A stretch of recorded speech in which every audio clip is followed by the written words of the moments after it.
Chers frères et sœurs, jour du Seigneur, jour de louange et de prière. Ce matin, de tous les horizons, nous voici rassemblés dans une célébration unique pour vivre la solennité de la Sainte Trinité et la clôture de la 123e Assemblée plénière de la Conférence des évêques catholiques de Côte d'Ivoire. En communion avec mes frères dans l'épiscopat, je salue la mobilisation exemplaire du peuple de Dieu dans toutes ses composantes. Selon Saint Jean, ce Dieu dont nous sommes le peuple est amour. 1 Jean 4, verset 8.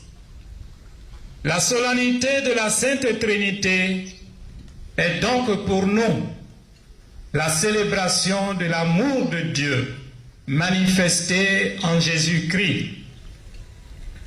Aussi voudrais-je, à ce niveau de mon exhortation, laisser, ou mieux, faire parler les textes bibliques et ce sous le rapport entre foi et raison.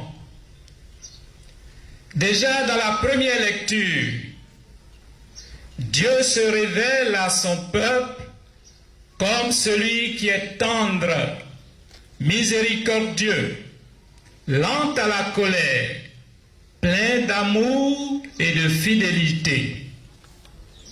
Et cette manifestation divine a lieu sur le mont Sinaï, oui, une montagne. L'heure n'est donc pas déjà là pour les vrais adorateurs d'adorer le Père partout en esprit et en vérité. Dans l'Évangile, en Jean 3, versets 13 à 18, il est question de l'amour infini de Dieu pour le monde.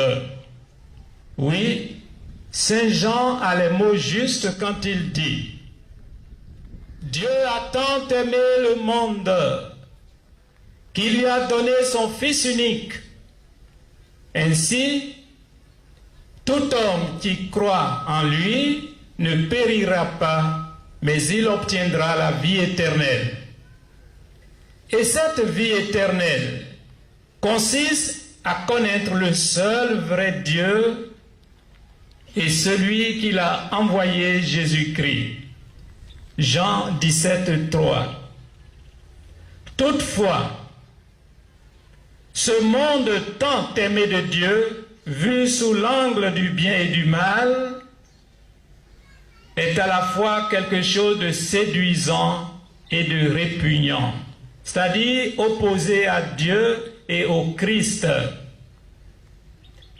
À ce niveau, Jésus dit à ses disciples, « Dans le monde, vous aurez à souffrir, mais courage, j'ai vaincu le monde. » Jean 16, 33. Oui, Jésus est vainqueur du monde des ténèbres. Et sa victoire est aussi notre victoire, car Dieu l'a envoyé dans le monde, non pas pour juger le monde, mais pour que par lui, le monde soit sauvé. Et le salut en Jésus-Christ se veut intégral, total, oui, à la fois spirituel et matériel. Mais peut-on être sauvé et avoir la vie éternelle sans aimer Dieu et observer ses commandements? Ce matin, dans la perspective du salut intégral, quel regard porter sur le monde, sur l'Afrique et la Côte d'Ivoire, notre pays, asservi aux forces du mal. Pour le monde, nommément en termes de difficultés, de force du mal. Il s'agit de la culture du désespoir, des guerres et de la mort. Il s'agit de la fermeture des frontières des pays riches aux ressortissants des pays pauvres. Oui, la mondialisation se fait et se vit de façon unilatérale. Nous assistons au pillage systématique des ressources naturelles des pays pauvres par les grandes puissances et les multinationales. L'aide au développement est souvent assortie de conditions inhumaines et injustes, avec de nouvelles situations d'esclavage, l'immigration clandestine, le trafic d'êtres humains, l'immoralité à grande échelle. Oui, même l'immoralité est exportée. Elle a pour nom homosexualité. On parle de LGBT, comme s'il s'agissait d'une société immobilière. On parle de zoophilie. Oui, des hommes qui aujourd'hui dans ce monde-là, des hommes de même sexe qui ne se contentent pas d'aller entre eux. Des femmes de même sexe, donc, qui ne se contentent pas d'aller entre elles. Puis, certains vont même avec des animaux. Oui, la zoophilie. La légalisation de l'avortement, de l'euthanasie, la pratique de la peine de mort. Oui, l'Occident décadent veut continuer à dominer le monde, à moraliser le monde, particulièrement notre Afrique. Au plan politique, au plan économique, au plan culturel, au plan social, au niveau des médias et même au plan religieux. Voilà le tableau de notre monde qui a besoin de salut. Que dire de l'Afrique? L'Afrique est pauvre parce que appauvrie. Notre Afrique est insignifiante dans le concert des nations. Oui, l'Afrique apparaît comme un appendice, livré au pillage systématique des grandes puissances. La culture de la prédation économique avec les guerres et le colonialisme économique.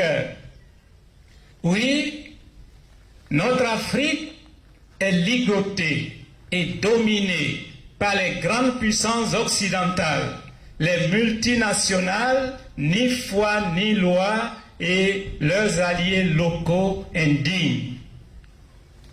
Le pape François, en visite apostolique en République démocratique du Congo en janvier dernier, a dénoncé le colonialisme économique en ces termes. Je cite, « Le poison de la cupidité a ensanglanté ces diamants.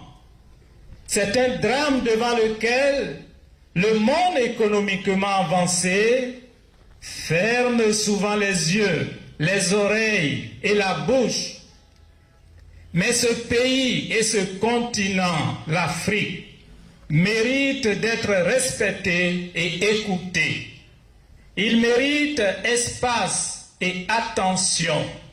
Retirez vos mains de la République démocratique du Congo, retirez vos mains de l'Afrique. Cessez d'étouffer l'Afrique. Elle n'est pas une mine à exploiter, ni une terre à dévaliser. Que l'Afrique soit protagoniste de son destin. La question est la suivante. Retirer leurs mains de l'Afrique ou se retirer eux-mêmes de l'Afrique?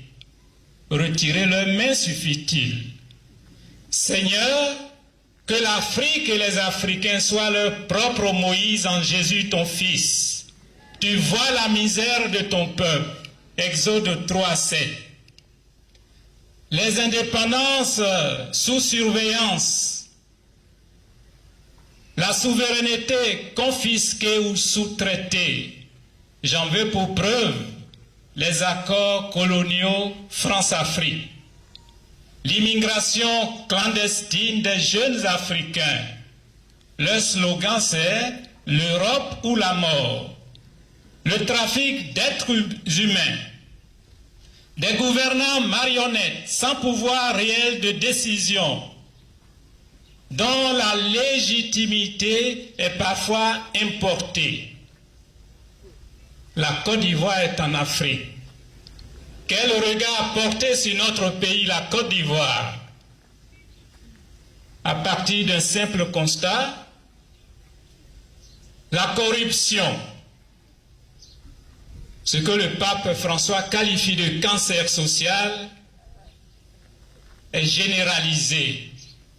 L'âpreté aux gains frauduleux, le tribalisme, la justice sélective, l'esprit de haine et de vengeance, le jeu trouble de la classe politique, en grande amitié hier, divisée aujourd'hui, la fraude électorale. Oui, souvent, les enfants trichent à l'école, les parents trichent en politique.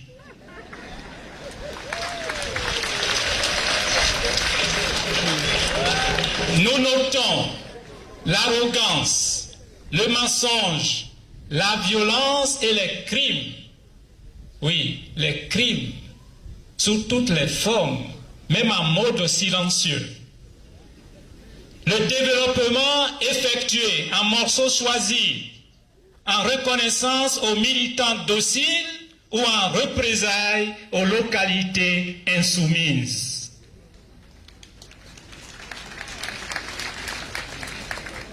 Les prophéties et promesses politiques ne sont pas tenues. Notre pays, la Côte d'Ivoire, apparaît comme un vaste cimetière de promesses non tenues. Avec une jeunesse désemparée, d'où l'immigration clandestine, et avec des cas multiples de suicides. Pour les suicides, notre pays serait premier au plan africain et 5e au plan mondial.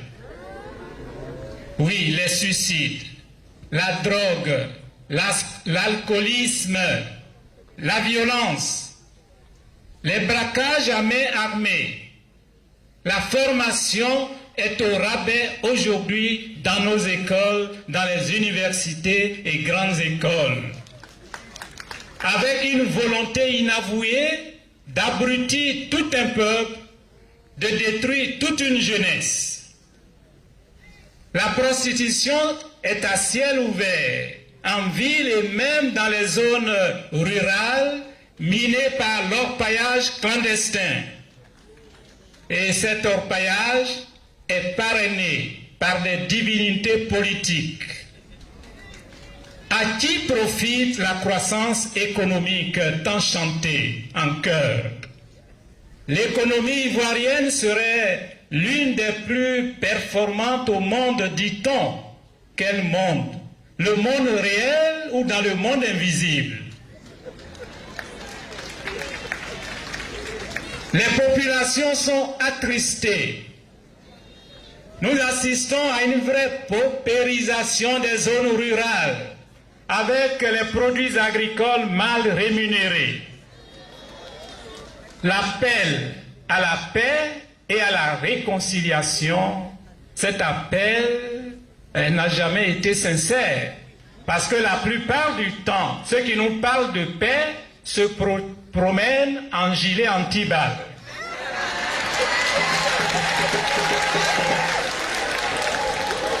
On ne note aucun geste de remords chez les bourreaux. Les Ivoiriens restent encore divisés. Et pourtant, On nous a fait croire que les Ivoiriens vivent en bonne intelligence. Dans quel quartier? Dans quelle ville?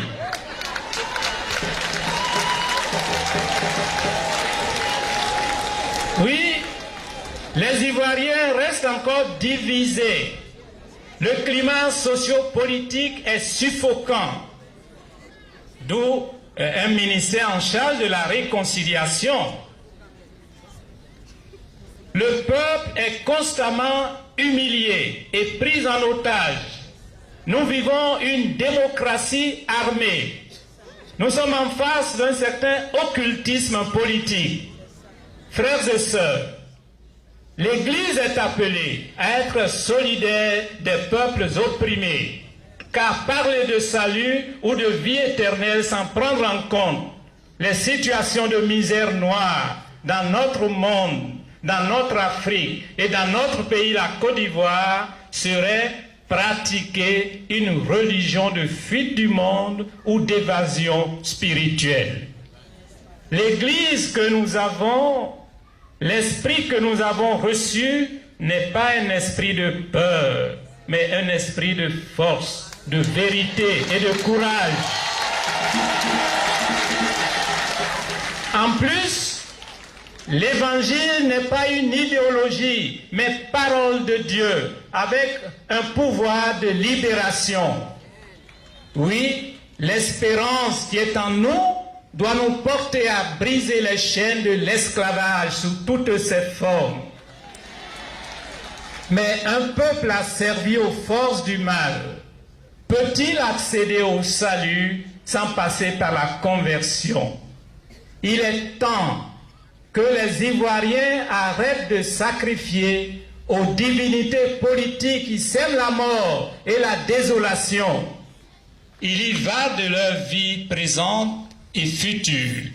Puisse l'Église catholique en Afrique et en Côte d'Ivoire, à la prière de Notre-Dame de la Délivrance, être toujours un des poumons spirituels de l'humanité et devenir chaque jour davantage une bénédiction pour le noble continent africain et pour le monde entier, maintenant, partout et toujours. Amen.